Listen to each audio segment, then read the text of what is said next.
sadya. Pamati ang Ginoo, kita karon magmalipayon, dayon sulod magsadya. Magpasalamat kita sa Ginoong Diyos, kita karon magmalipayon sa atong magpasalamat. Daygon ang Diyos himaya, daygon ang Diyos himaya, kita karon magmalipayon, daygon ang Diyos himaya. Dayon haleluya, daygon haleluya, kita karon magmalipayon, daygon haleluya. Sa ngalan sa Ama ug sa Anak ug sa Espiritu Santo. Ang grasya ug kalinaw sa ating Ginoong Kristo kag ugma si Dios ug panikiusa sa Espiritu Santo manaag kaninyo. Magkinalsol kita sa tumasa ang mandam kita sa pagsaulog ni Santos Kubisa.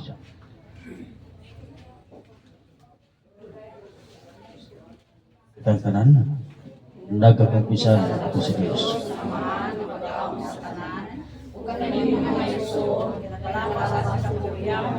Sa una-una sa pulong sa suka, sa walang pagbuhat sa angay buhaton, kaya akong sala, akong nagsala.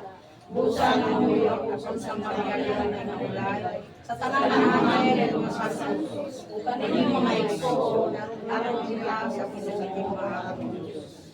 Aluyan unta kita sa Dios nga pagkakahom sa tanan, pasayloon sa tumasala, na doon kita niya, ngadto sa kanilang balay katapusan.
Maya sa Dios dito sa langit.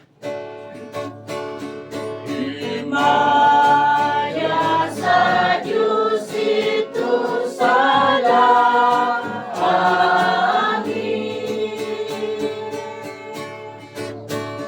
kung kalait sayang mga tao, hindi sayuta. Ginoong Diyos ang itong hari, Diyos Amahan makagagaom sa tanan. Nagasimba kami kanimo, nagapasalamat kami kanimo.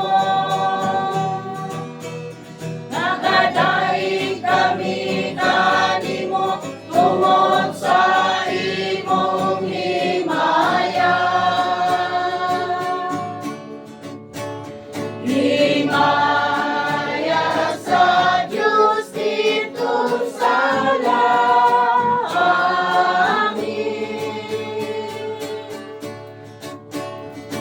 Ginoong Jesucristo, huwag tumanak sa Amahan.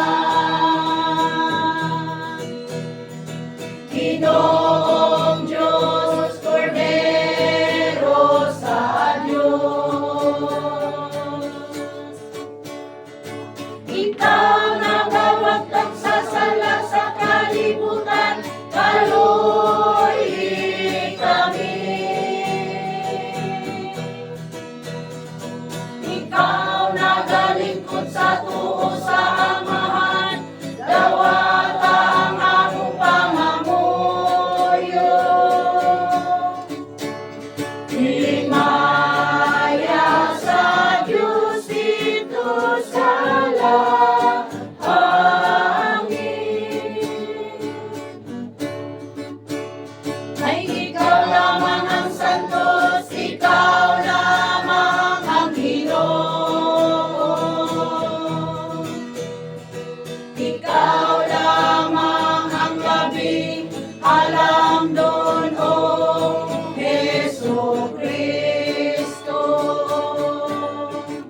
Ay gumaon na mga mahal, imong gibuhat ang kanang katawhan sa kalibutan ug nakaila sa tag-satag sa kanang pinaagi sa ganan. Nagpasalamat kami kanimo alang sa magsuon na karon nagsaulog sa iyang porsenday sa katuig sa adlaw na tawhan. Alangin siya diha sa ugma o pagkigala aron magpadayon ang padayag sa kaalam o kahibalo o rasyo. Gumaon ta niya kanunay ang iyang ilatibok ang banay o gihalad kini ngadto sa Dios. Kini ang magipangayo pinagi ni Kristo nga among Ginoo.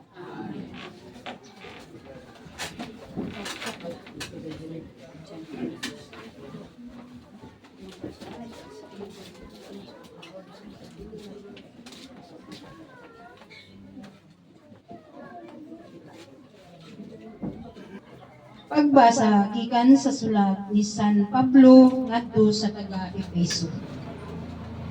Kamong mga dili Hudiyo, dili na mga langyaw o mga dumuduong kundili mga tagilungsod na sa katawhan sa Dios. Ug ang mga sakop sa iyang banay gitukod kamo diha sa sukaranan nga gipahimutang sa mga apostoles ug sa mga propeta. Ug ang bato nga sukaranan nga mao si Kristo Jesus. Siya mao ang nagsangga sa tibuok balay hangtod mahimo kining templo nga balaan sa Ginoo. Uban sa tanang magtutudlo kamo usab nahiusa kaniya gihimong usa kabalay diin nagpuyo ang Dios pinaagi sa iyang espiritu ang pulong sa Ginoo.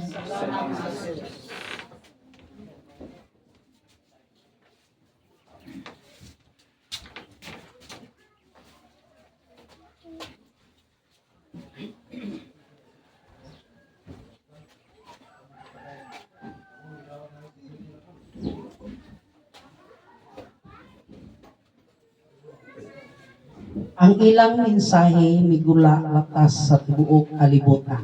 Ang ilang Mensahe latas sa tibuok kalibutan. Ang mga langit nagpadayag sa himaya sa Dios ug ang kahitasan nagsangyaw sa buhat sa iyang kamot. Ang adlaw misulti ngadto sa sunod adlaw, ang gabii nagapahibalo ngadto sa sunod gabii. Tanan ang ilang mensahe migula sa tibuok kalibutan. Walay usa sa pulong sa usa ka pakigsulti kansang tingog wala na dungog. Latas sa tibuok yuta milanog sa ilang tingog ug hangtod sa kinatumyan sa kalibutan. Miabot ang ilang mensahe. Tanan ang ilang mensahe migula latas sa tibuok kalibutan.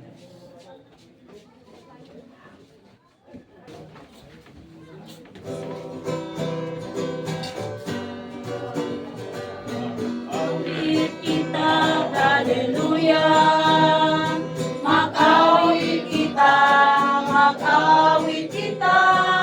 kay nabatid ang kakanaan sa langitong pagtulunan. Hallelujah, hallelujah, hallelujah.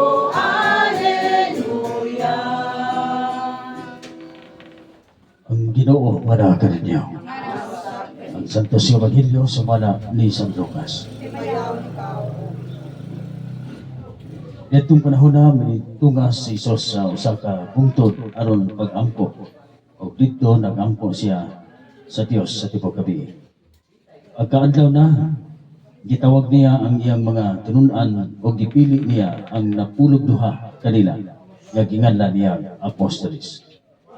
Si Simon nga iya usab ginganlan Pedro ug ang iyang igsuon nga si Andres, si Santiago ug si Juan, si Felipe ug si Bartolome, si Mateo ug si Tomas, si Santiago nga anak ni Alpio o si Simon ang gitawag nga patriota, si Judas nga anak ni Santiago o si Judas Iscariote ang nahimong maputiyon. Ang Ebanghelyo sa Ginoo.